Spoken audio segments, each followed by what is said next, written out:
Ono Coffee channel. I'm Jay, your host. And if you're just joining for the first time, we do this live stream most every Monday through Friday, 10 a.m. Eastern, talking about coffee. Different things about coffee, coffee making, coffee brewing, coffee, somehow, somewhere, some manner. So today is, we're in May now. We're in May, and how's it going? Hope it's going well. Hope your weekend was good. Speaking of doing this on Monday through Friday, most Monday through Fridays at 10 a.m., we may have some, Kent, how are you? Good to see you. We may have some disruptions to our expected schedule. Things have become very fluid. My aunt, those of you who remember, back in March, we went up to go attend to my aunt in Massachusetts. I'm going to have to go back there this week. I'm supposed to go to a conference in Connecticut on Friday, but now my aunt may need some additional attention, so I may have to go there earlier. So right now, I don't know. At least today and tomorrow, maybe not Wednesday, or maybe it will be. Who knows? We're going to find out in the next couple of days. So hope everything's going to be fine, but we'll see what happens. All right, so today, as you may have seen in the the titles, Taho and coffee. And so Taho is a particular type of snack food, I guess snack food from the Philippines. We're going to get into that in a little bit. But what that is bean curd, essentially. Curds made from soybean, and they're wildly popular. But we'll get into that in a few minutes. We're going to first brew some coffee using our little setup from Kogu. I've been using it a little bit more lately, and I'm kind of enjoying it. I got to say that I'm enjoying this thing here, and I need to figure out how to change the setting on our... I'm going to change the... I got to fix the... Oh, that's not right. There we go. Okay, that's better. Try to get to a nicer angle so that it'll be easier to see. Okay, so here's our Kogu, and so you've seen the Kogu. What I love about this is that it's such a compact and all contained. Like, it's just nice. The lid is, as you know, we've gone through this a couple times already, and this basket just kind of locks into place. Right, so if you unlock it, oops, right, lock it this way. Perfect. And then there's a little thing you can put in here for the hold your beans. And then we've got the Kogu version of the hand grinder, ceramic burrs. And this one, like, this is the real thing about the real interesting is it separates the fines from the rest of your grinds. And I think the idea is that the separation of the fines is going to make your reduce the bitterness, over extraction, and stuff like that, and make the coffee quality, the cup quality, better for your coffee. Am I noticing a big difference? Not really, because I'm not really paying attention to that. I'm just kind of using it, just getting more of a feel for it at the moment. But eventually, we will get more into that. And the separation is kind of big. I don't know if you can see that, but the separation looks kind of big. But we're not going to worry about that. We're going to continue on. And as you know, there's three sections, and then there's the top section. You pull the top off, and they put a very deep lip into it, which is nice. But it also means that you really, if it was a shallower lip, it'd be more it'd be easier to pop out. But because it's longer, it takes a little bit more force and a lot more evenness of pulling in order to clear it, which, it's neither here nor there. It's perfectly fine, but it's like, it's just a little bit of effort different. And then, of course, one of my favorite things is this little coffee container. This will hold more than this will hold, so you can have a little bit more coffee. I don't know if I haven't really measured anything. And then we're just going to pour it in. This is a coffee from my friend Simon Ochin from Sippy Specialty Coffee, from Chariot's Coffee, from the Sippy Falls region of Uganda. One of my favorite coffees, actually. People always ask me, like, some people asked me this past weekend, like, what's your favorite coffee? Like, and I kind of been going back to an old default, just saying Ethiopia, but I really don't know. Like, there's so many beautiful coffees out there. like it's hard for me to, it's difficult for me to narrow it down to just one. Okay, let's do some grinding. So with these, I've been finding that, I think, so there's this little band here that holds your handle, and I don't know, I feel like it gets in the way where it's located, and I've been keeping it located on the upper chamber, but I wonder if I push it down to the middle chamber, will that give me a better, like I can get better grip maybe on top? Let's see. And it still separates, right? Like as I'm holding it here, turning it, because, and I think maybe because of this sleeve. Let me take this sleeve off here. Let's put it down. The one problem, okay, so it's still, so there's a lot of resistance with the grinder, right? So it's always twisting, right? Because there's so much force here. Like if I'm turning this now, I'm turning this entire upper sleeve completely within the middle sleeve, right? So it's always twisting. So there's such a small grasp here, like I can only get 2 fingers on it, right? So this is, I think, the most difficult part. And because it's shaking and grinding, it's also kind of releasing here. It separates there. So now you've got to hold it, grip it, grind it, then control this so it doesn't fall out. So in this respect, it's a little bit cantankerous. So it helps if you put it down. I know, Naomi, I know. And you're trying to get this to grind. But, you know, it's a little bit unnatural to hold it onto a table and stabilize it. In this respect, I mean, and like, because Naomi's so surprised, the reality is that I don't really know. I want to say that it's better, but the Porlex is easier, but I haven't used the Porlex this much. So we'll have to, I mean, I think the natural comparison is the Porlex. So at some point, I think we're going to do some comparisons between this Kugu grinder and the Porlex. I mean, I think the idea of putting, you know, a separation for your fines is a good one that may yield interesting results. ZP6 doesn't have that problem. Oh, okay. I have no idea what that means. I'll have to look that up. But does ZP6 have the separation too? Like between, are they trying to separate the core, the fines? But I wonder, like, you know, on the Porlex, which I actually have nearby. Let me go grab the Porlex. Let's have a look at it.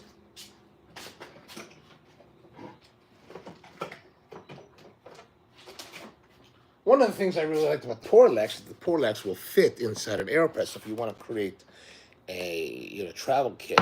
And this will fit inside there as well. Let me push that back up. But this will fit. It's a little bit, the diameter is a little bit thinner, so it has a little more play than the Porlex. And as you can see, the Porlex, okay, let's see. If we take this Porlex, so this is the body of the Porlex, the upper portion of the Porlex. You know, actually, it's a little bit longer. Now, the part that protrudes out, you know, the part that is not inserted into the body is, plus the Porlex is stickier, is kind of similar. They're very similar in that respect. So, I don't know, but if I take the Porlex, and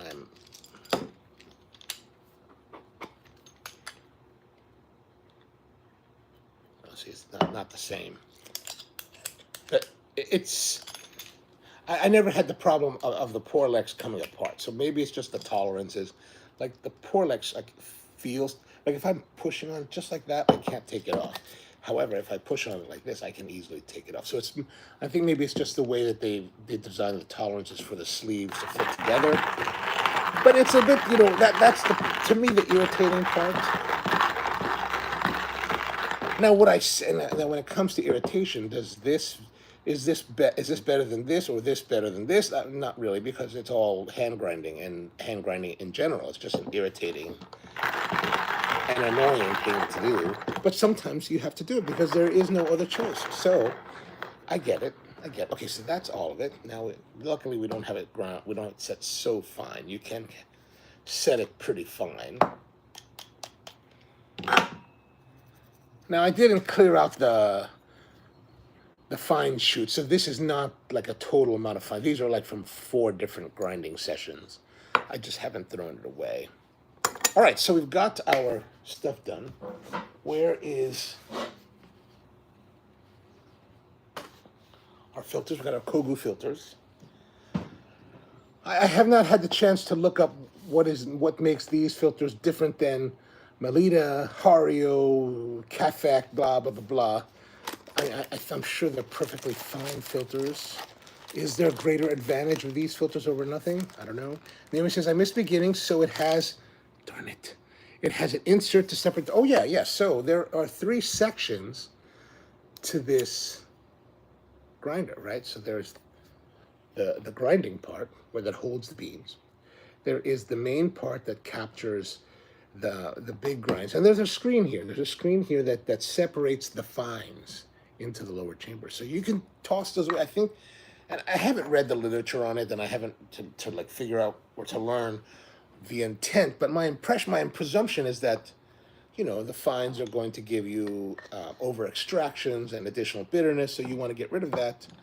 So they have this separation of the fines to prevent that from happening.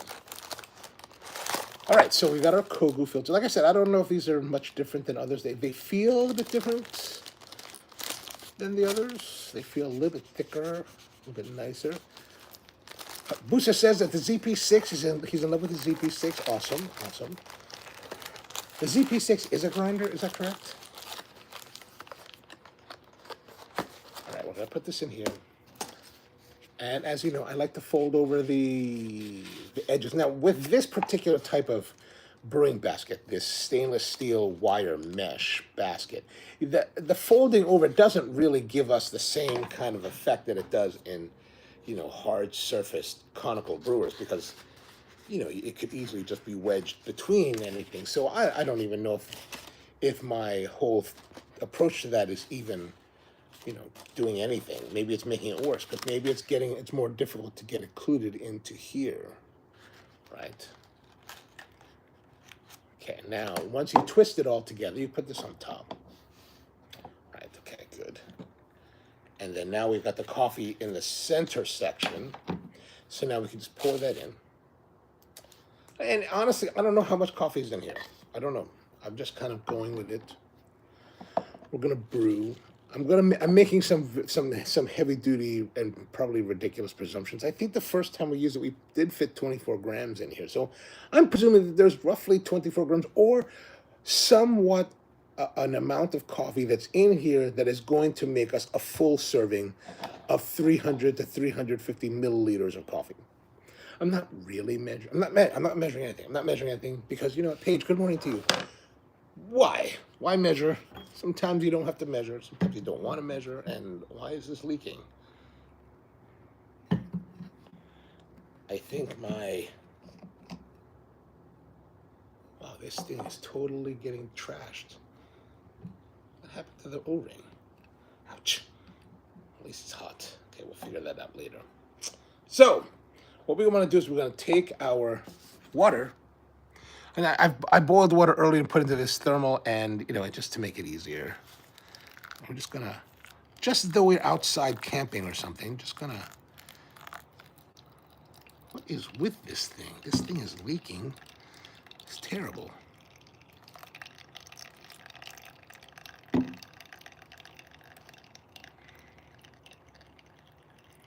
Nothing wrong with cookies and cream ice cream, says the power plant. I don't disagree with you. I don't disagree with you. Did somebody say they don't like cookies and cream ice cream? Malku, how are you? All right, so we got that going. What is with this fellow lid? This fellow Carter is just like, it's a great cup for drinking, but evidently for pouring, it sucks. Look at the way it drips off there. That's very disappointing. Disappointing. Disappointing, fellow. Disappointing. But I have to say, this has been a nice companion over the past year and a half or so. Like, I've liked it. I've liked it overall.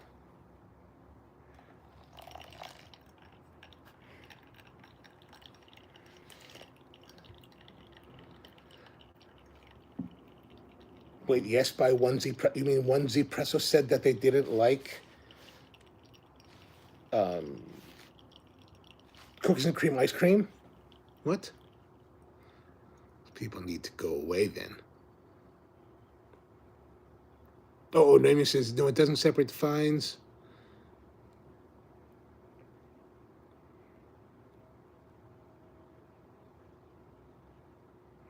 Paige says the super hot water might have made the gases expand and push the water out. Ah, that could be, that could be, that could be. Dev says, I don't think it's meant to be used as something to pour out. True, true, true. These are truisms. But let us not allow facts to get in the way of our anger. I think that the fellow's colorful and cute. It is. So this design was actually, this is from a company called Out of Office Coffee Roasters from Los Angeles, California. And my friend Leanne Navarro is the owner of a place here in Baltimore called Deer Globe Coffee. And the owner of this company is one of her friends in LA. And that was made a movie, a documentary about a woman that we all know called Thérèse Dominé. And Thérèse is... it's called, the movie, the documentary is called Ma'am Thérèse. But Thérèse is a coffee exporter from the Philippines who I've known for quite a long time. She runs a company called Calzada Coffee, and they do very nice coffee. A lot of their coffees are from the northern provinces in the Benguet region. And so they did this documentary, and the guy's working on it. It's still kind of a work in progress when I saw it. So it was only like half an hour long, and he still had more to add to it. Then it's kind of nice. It was kind of a nice, presentation, and Calzada has nice, decent quality coffees from the Sagara, Benguet provinces, and I've had their coffees quite a number of times. I haven't really worked with them because I have my own coffee producers in other parts of the Philippines that I've worked with over the years, mostly in the south, mostly from the island of Mindanao in the Bukidnon region. But this artwork was designed for Out of Office by a Filipino artist in Los Angeles, and it was kind of expensive. Like, I think with the coffee was like $75, and I was like, $75? What? But I wanted to support them, and I was like, okay, it's cool. It's kind of a cool mug, so I bought it. Power Plant says, always need more Yorkshire puddings in my life. Yorkshire puddings, those are the puffy ones, is that right? Am I correct on this?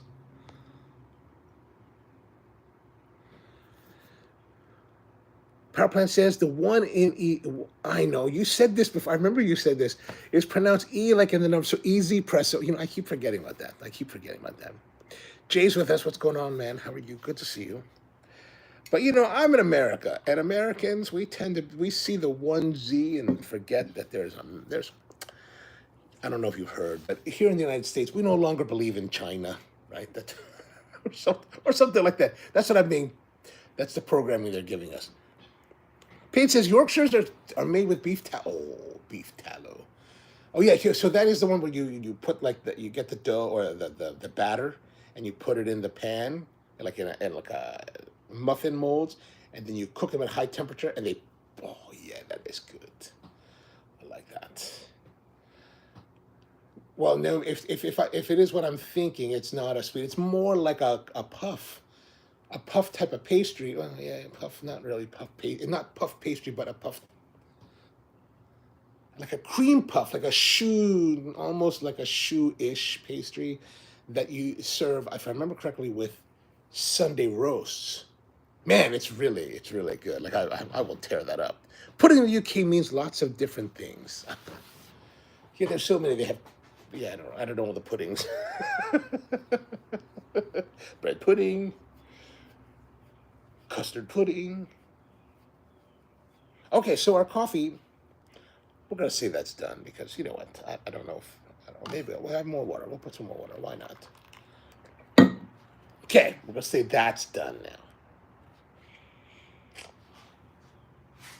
I don't have anything to put this thing in. We're gonna let it finish brewing.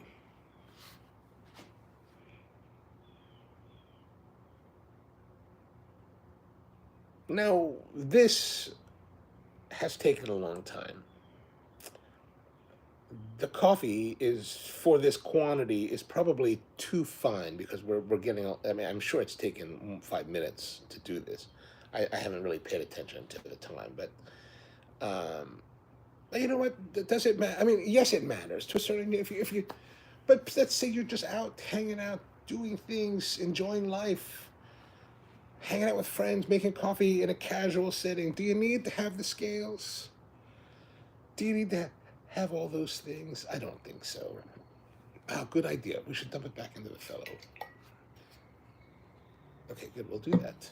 I was, you know, and that's a good idea because the problem with the kogu is that it doesn't really hold the temperature. Like, it's nice for brewing, but it's not. Whoa!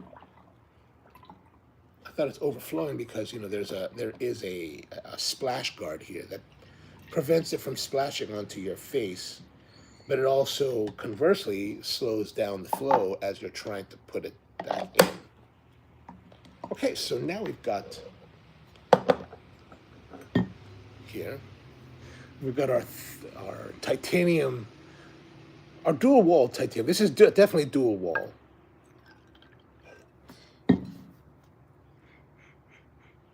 Ugandan coffee. Always nice. Always nice. The good body. Clean, sweet. It's kind of what you want. Okay, so here's what's wrong with the fellow. The fellow, for some reason, this thing is coming off. Now, I don't use this very often. Like, I almost never use it. Like, I have so much, like, ridiculous, like, thermal stuff. Actually, what I have been using a lot of lately is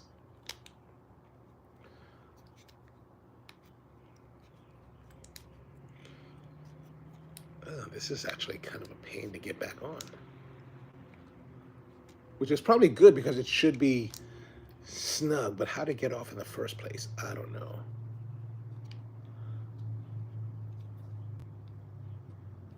Okay, I think that's back on correctly. No, because it popped off again. What the heck?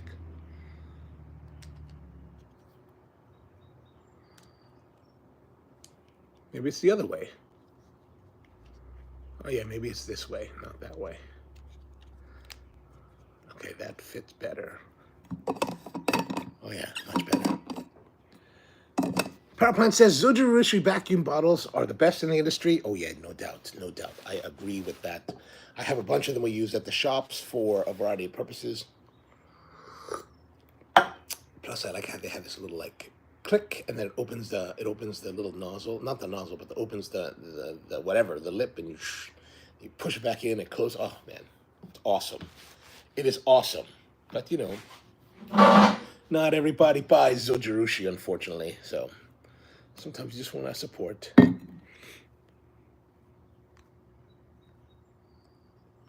Dev says it's backwards. Thanks, Dev. Thank you. Thank you. Thank you. Thank you. I'm glad that I can make myself look foolish enough in front of everyone. Paige says, I had a fantastic bag of coffee from Counterculture from Republic of Congo, but called the Buccino. It was surprising how good it was. Oh, yeah, there's some wonderful coffees from the Congo. Naomi says, I like that fellow. I use mine when I intended to drink my coffee in the car. Yeah, you know, does this fit in your... I don't think it fits very well in my truck. I have this 2014 Toyota Tacoma. And there's right here. There is one cup holder, and then there's two cup holders forward of the shifter. But the one that's most convenient is the one that's right here. This does not fit in that. It's a little bit too wide here, so it's a little bit irritating to me. Personally, I think fellow did it intentionally to irritate me.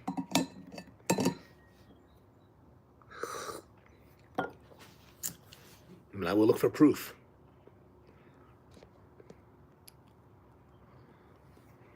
Ken says, I love the Ugandan SL1428. Oh, yeah, yeah. There's some beautiful, especially those SL28s. Holy smokes.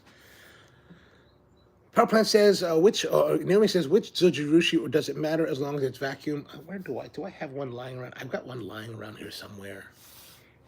Actually, let me go look. I think I might have one close by.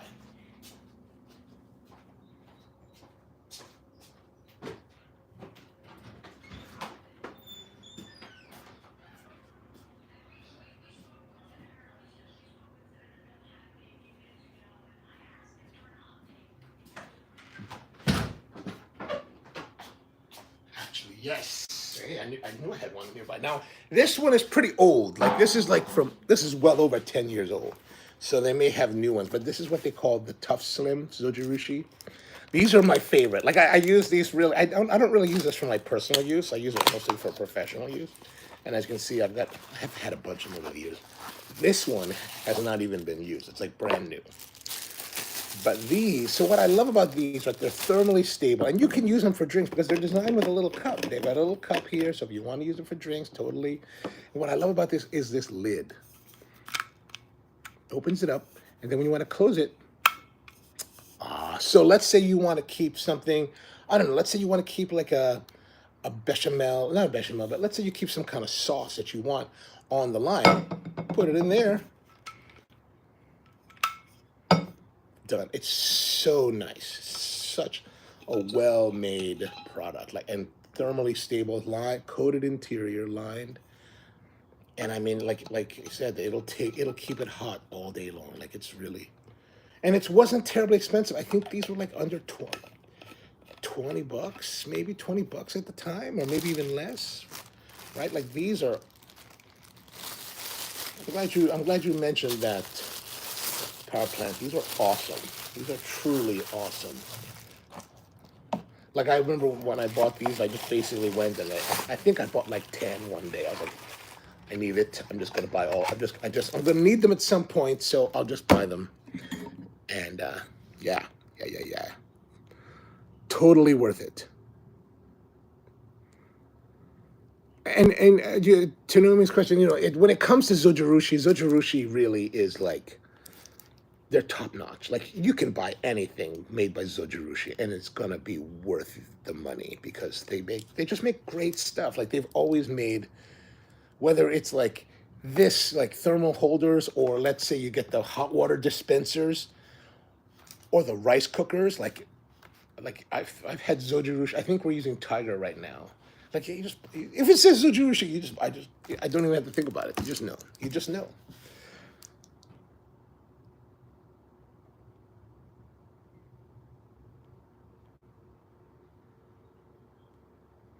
And Dev says, I recently roasted Kona Geisha from Kona Naturals. Ooh, letting it rest. So hopefully, let us know how it turns out. Now, were you roasting this professionally or just like kind of at home for yourself, for your own personal stash of seduction?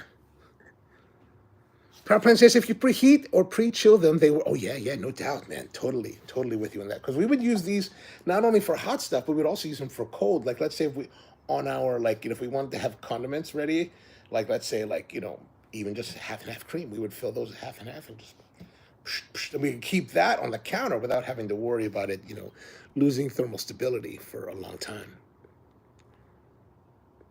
Kenny says, I brewed some coffee this morning. I think coffee is real. 100% agreed on that. 100%. So when I first started buying coffee in 2002, I started buying Kona, right? Well, I bought a bunch of stuff. I bought stuff from Kona. I bought coffee from Molokai. I bought coffee from Kauai as well as Oahu. But, the real special coffee, of course, was always the Kona. And as I progressed further in the business and learned more about it, and I met Rusty's mom, especially around that era, and learned about coffee. Like, the stuff I could get from Rusty's mom is appreciably better, has overall been appreciably better than what you can get from Kona, and at a lower price typically.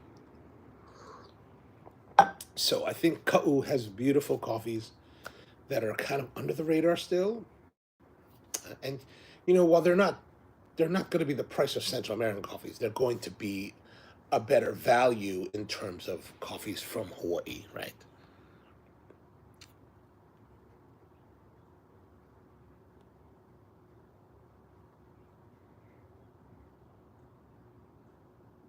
Naomi says, "Can you drink out of that spout, or is, we've only used it for pouring, and I think it's really meant for pouring. As you can see in the illustration, even from Zojirushi, it's meant to be used in conjunction with the cup. Now, this is a model that is probably 15 years old, so I don't know what kind of updates they may have made or may not have made to this type of product, and I imagine that it's still available. But let's look closer at it. But as you can see, it does have this cup, and the cup is, fairly nice. Could you? So let's get a little bit closer here. So here's the right. So you could, with some, puckering of the lips and contortion to fit the spout, but it wouldn't be the most convenient way. And you do have to use the tab, because you can't just push here, because you have to push there and make it closed.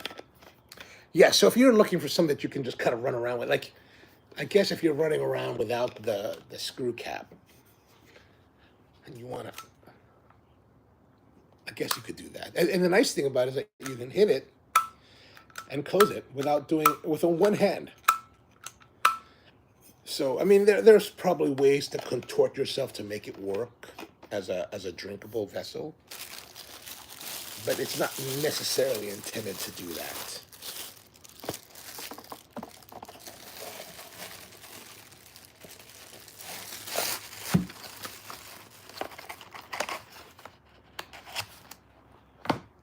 I remember to put that back where I got it from so that I can find it the next time.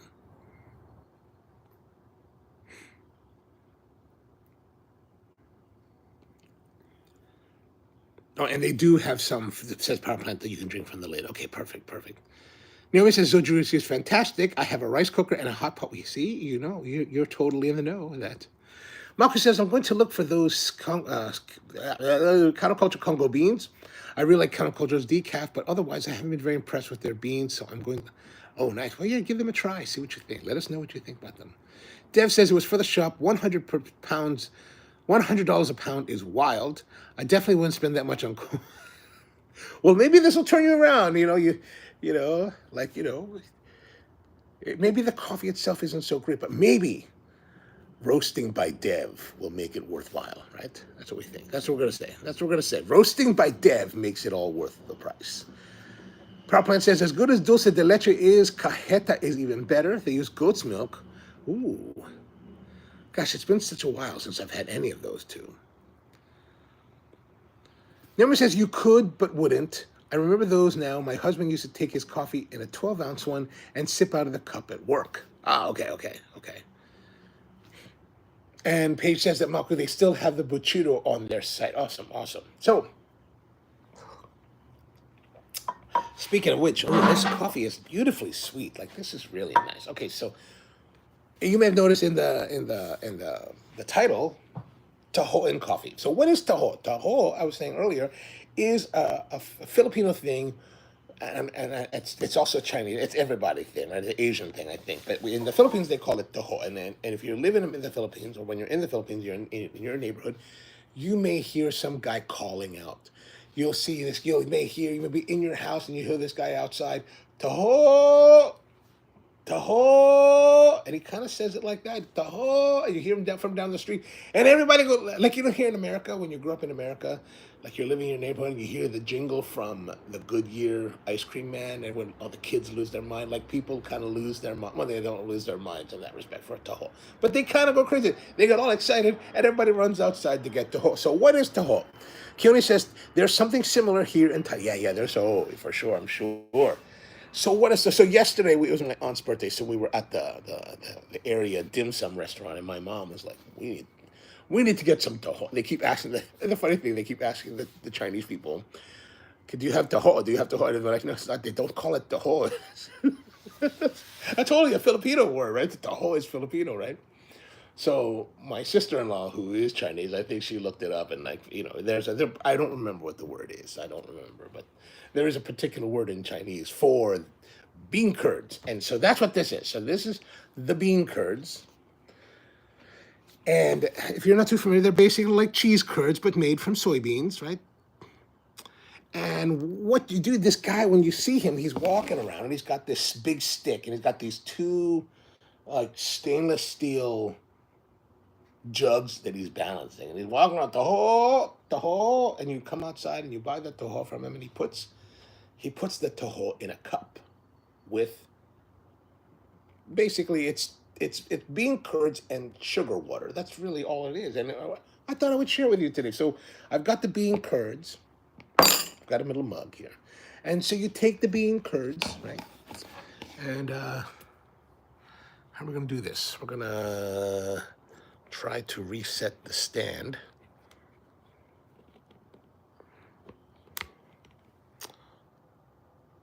Naomi says, I remember the roasted sweet potato truck when oh gosh, this thing. When I was, it was the roasted potato truck. See, that sounds great too. Like all these, like, did they make some kind of jingle so that, so that you would know that the roasted potato guys was coming?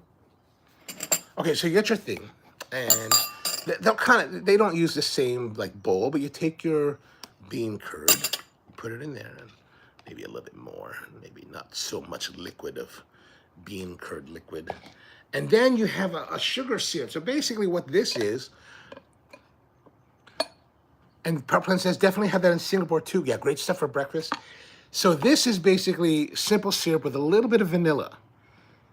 I don't know why they put vanilla, but they put vanilla, or at least my mom puts vanilla in it. So we're following that recipe. Then you put a little bit of that on top.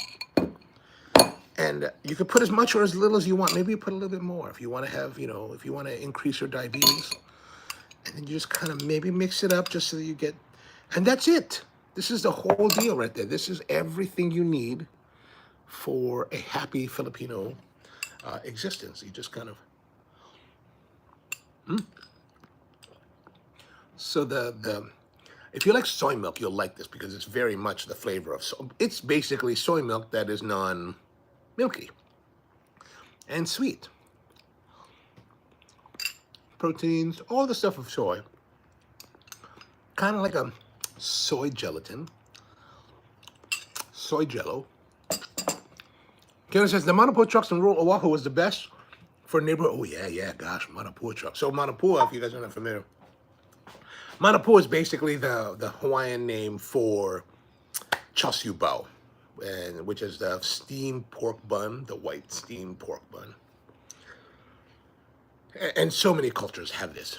But Naomi says, I've never had anything like that, but I've had a lot of tofu in my life. So yeah, you could take your tofu, and I think you just take, and I think it is just tofu, right? I say bean curd, but basically it is tofu. Soft tofu, and you just kind of, with some vanilla, lightly, or just any, you could put any flavor you want in your syrup, actually. You can put coffee flavor in your syrup if you want. It's really however you want to make it. Because you don't have the Taho guy to deal with that's going to decide for you. You can make it now yourself. And if you like harder texture of tofu, you can go buy the hard texture and have it, a little bit more fuerte. Well, that's nice together with the tofu. That's actually really, I might have to house the rest of this.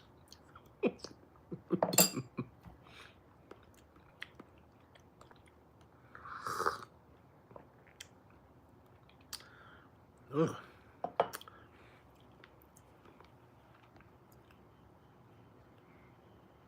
Peter, how are you? Good to see you. PowerPoint says it's the soy milk thickened with gypsum powder. Oh, is that what that is? Okay. I never know how they make this kind of stuff.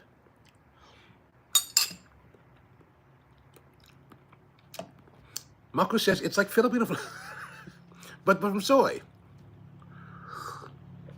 And Kyoto says there's a pandan sauce that is popular with that type of tofu here. Ooh, pandan. I mean, I don't, people ask me, like, well, how would you describe pandan? And I don't know how to it's one of those things that for me, pandan, so it's not really tofu. I don't know if it's tofu in the traditional sense.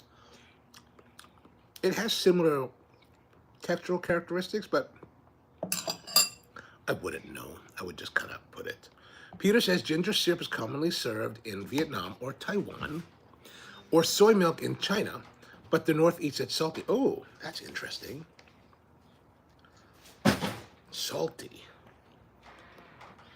I'm going to add a little bit more because, you know.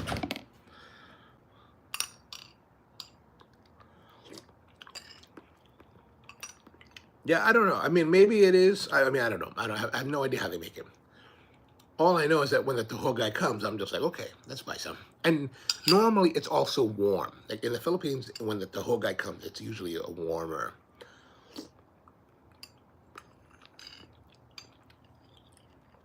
Now, I can tell you that this is warm. Much like that all the cooking shows tell you the food they're eating is hot. But it is not. It is not.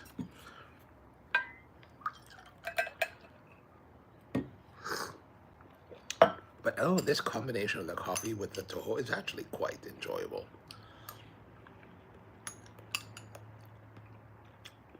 Yeah, if you're in this area, we went to a place called Asia Court.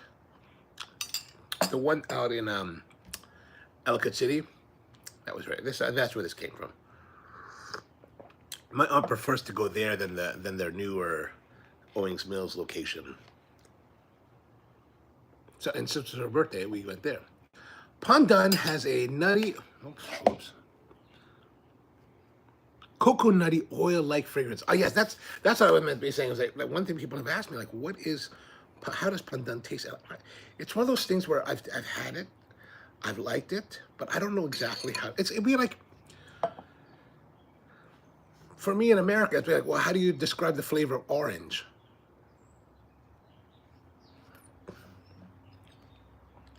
I think if you ask most people, that's a difficult question to answer. Kieran says, when I was in Taiwan, I heard a jingle coming closer from the roadside and thought it was like Manapua or ice cream trucks, but it was actually kind of like the Monty Python, bring out your dead, bring out your rubbish.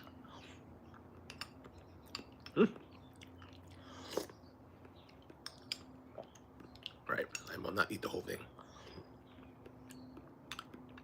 I am tempted.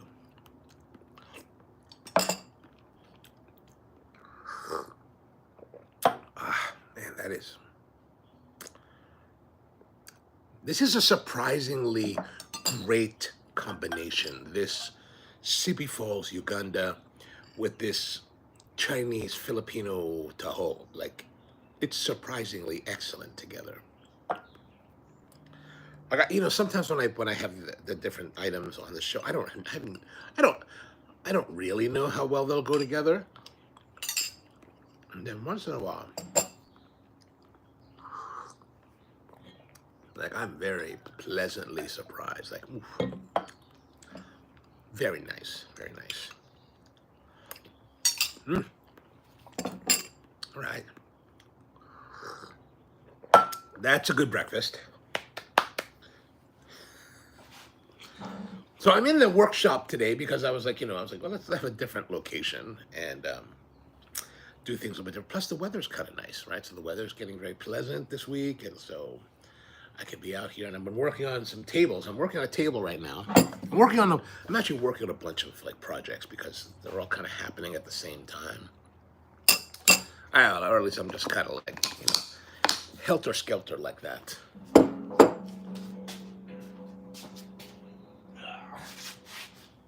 Like, this is what I've got going on right now, or at least one of the things. I'm working on this table, this little side table that is utilizing hard maple. The white is hard maple, and koa from Hawaii. And those of you who may not be familiar, the koa is a very rare wood from Hawaii, very prized wood in Hawaii. But it's really great for furniture making as well as tonality. It has great tonality for using to make soundboards for musical instruments like ukuleles or guitars. So it's very highly sought after, and because it's from Hawaii and it's the only place in the world where this particular wood grows, it's also wildly expensive. So like this piece of wood, so why not make a whole koa table? Because the whole koa table would cost me a fortune, in materials. Whereas this is a piece of coa that I got from the coa dealer here in Maryland, in Pennsylvania, a place called Hearn Hardwoods, and they're actually buying coa from a ranch in on the Big Island. So they're getting the real thing. And what they do is that they have these cutoffs. They have a cutoff bin where they're selling the coa cutoffs for like $4 a pound. You have to go there and buy it at the actual like mill, but it's a really great way to get some coa. And so I got this little tiny sliver of curly coa. So I don't know if you can see it, but there's a figuring, what they call figuring in wood, that's really pretty. So when you activate it, it's really a lovely, and you can kind of see it here, right? You can kind of see it's a little bit of iridescence. And I only have this, it's actually really a tiny piece. So what I did is I laminated it to another piece of hard maple and then assembled these together onto this panel. And the idea is just to have this one strip of coa, and then it's going to be a circular top. So I assembled it last night and did the glue, and now it's all like cured overnight, and now it'll be, I still have to figure out what I'm going to do for the base, like the bottom of it. I have no idea yet. Still trying to figure that, but that's kind of what I'm working on. So I got that, and I showed you guys the other coa top, so I'm still working on that as well. That's still in the process. I finally figured I'm going to use silver maple. I like this. I like them. So what I like about it, the maple, is that if you can get nice, clear maple, or fairly white maple, there's good contrast, right? There's a nice contrast between the maple and the coa, and the coa's got this beautiful golden warm tone. And then I finally milled up so I got a bunch of silver maple from this guy up in Pennsylvania, and so I finally milled those pieces for the base for the bigger table, right? The other one that I showed you before.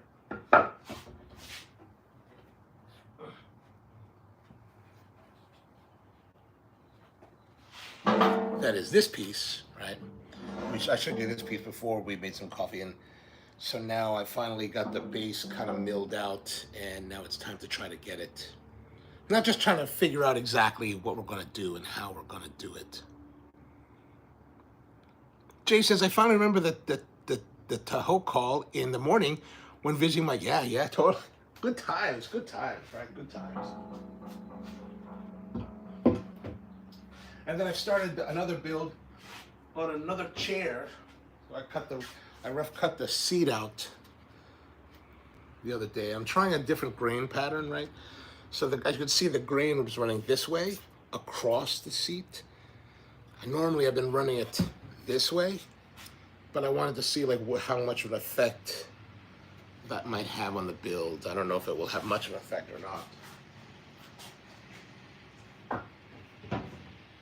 And then I finally finished a lot of the milling on the back of that for that seat. This is the rear spine of it. Everything is pretty much finished except for this face here. These faces here need to be actually probably sanded down, sanded and smoothed.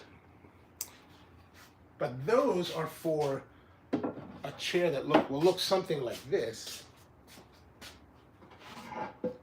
This is one that I built before my trip to Texas, right? But the glue joint failed, so I have to fix that. Like this will be, these are essentially similar. But what I'm changing is I'm making it actually the backrest, the back support here, I'm making it lower, so it sits lower on your spine. So that's kind of what I've been working on. Here in the garage,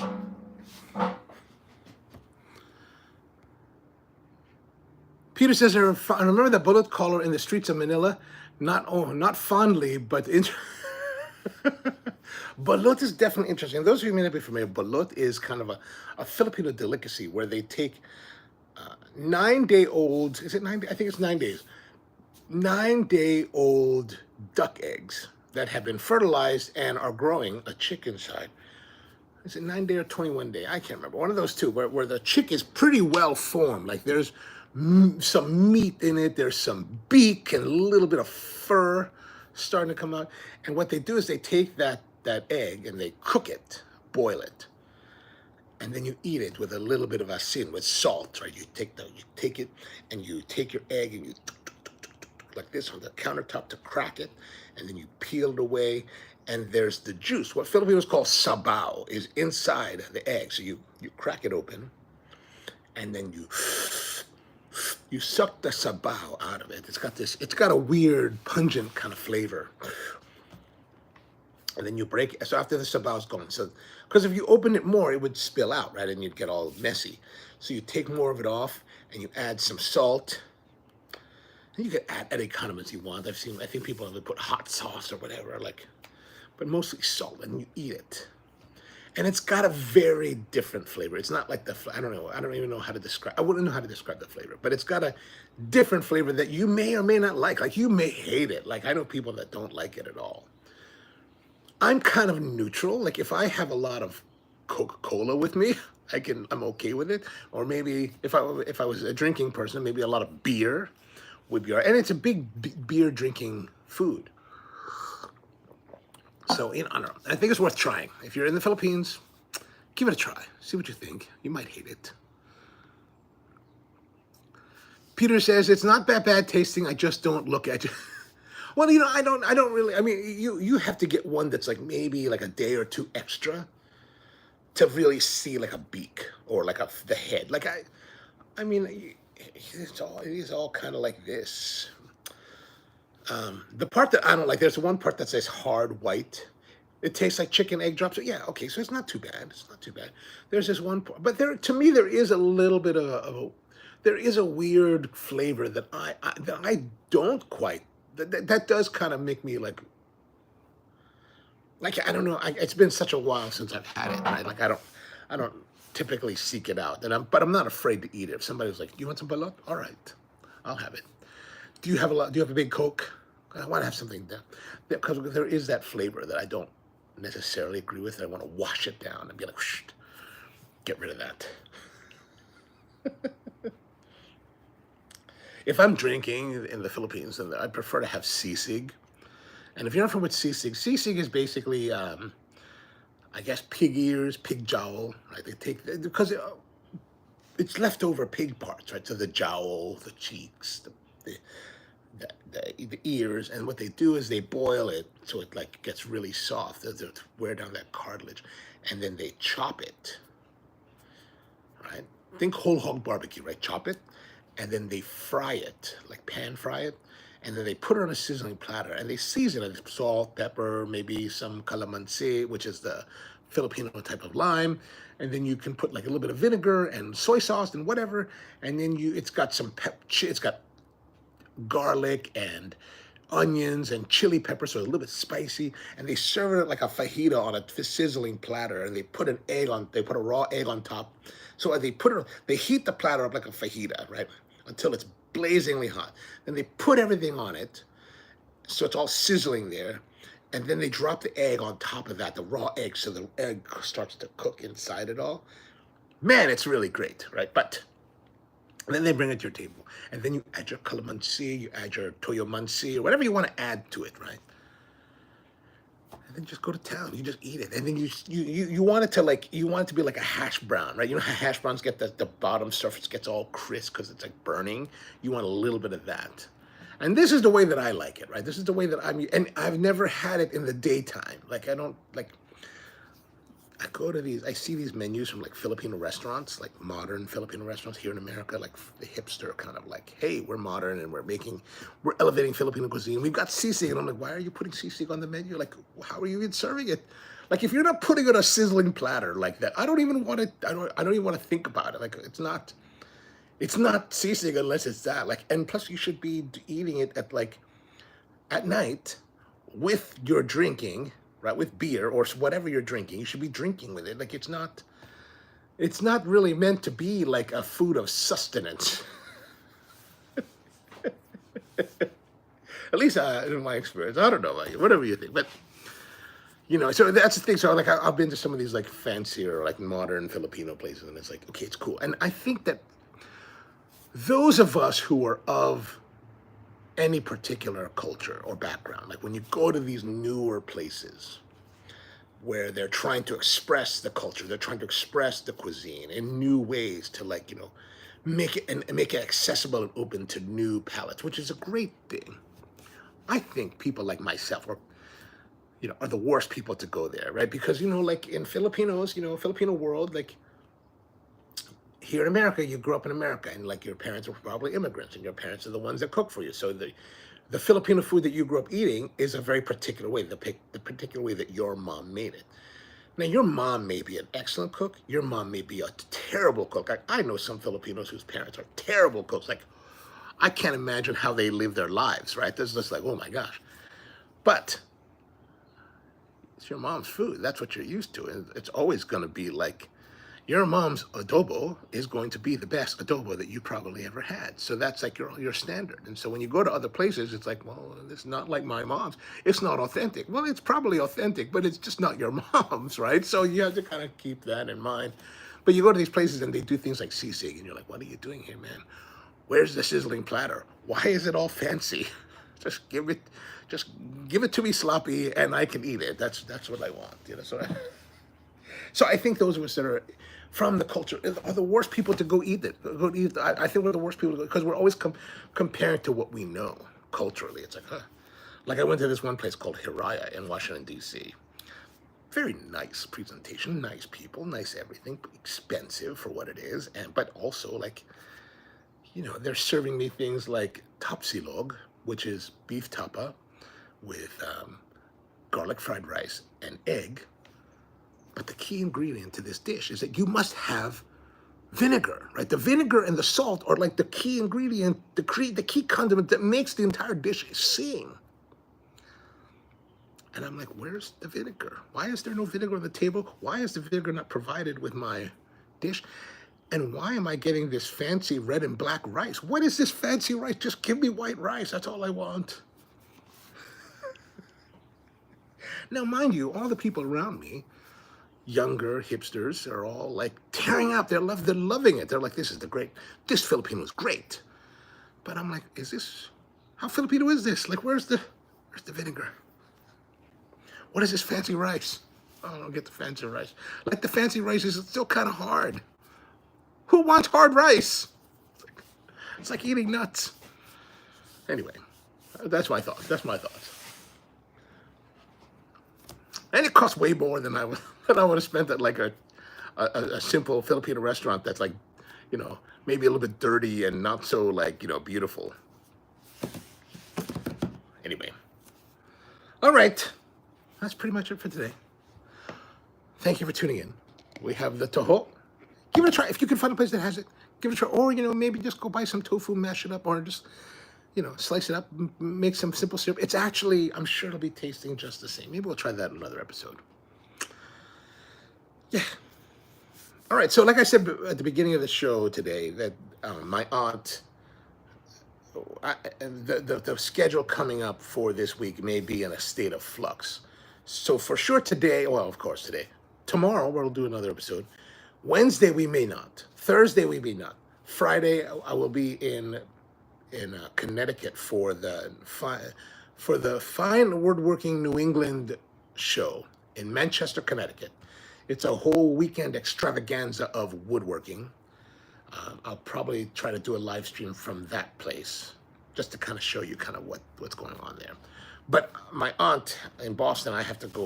It looks like we have to go attend to her, so that may happen Wednesday, Thursday. So I don't know where we're going to be, but maybe by tomorrow I'll know clearer. But just to let you know, maybe no streams on Wednesday and Thursday, but try to do one again on Friday.